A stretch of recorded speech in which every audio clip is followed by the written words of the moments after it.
Papanoorin natin ang Beautiful Things performance ni Jessica Sanchez for America's Got Talent 2025. One of my favorite songs this year.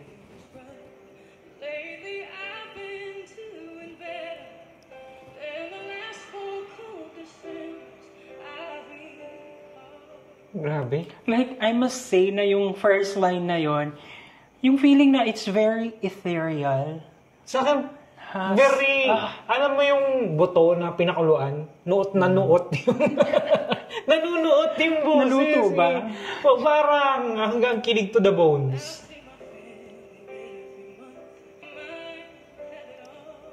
Oh, parang kuminihele. Wow. Grabe, parang perfect. Grabe, lahat ng notes, lahat ng sabihin. buka ng kanyang bunganga, talagang it's very soothing, ganyan, diba? na parang may aura bawat nota na lumalapag. Nota!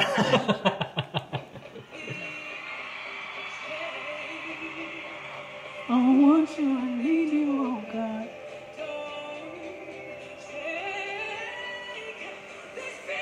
Ay, grabe. Oh, gulat sila. Yung kahit ako din tatayo. Ngumiti siya nung nakita niyang tungtuwa yung mga audience. Diba? Tili na lang sila. Grabe, the Jessica Sanchez. Wow!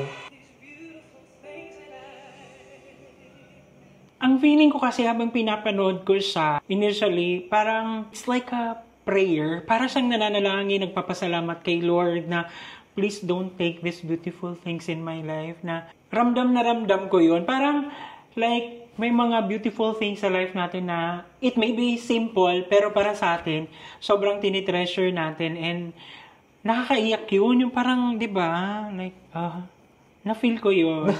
Like yung pinaka-beautiful thing na ayaw kong i-take ni Lord from me is you.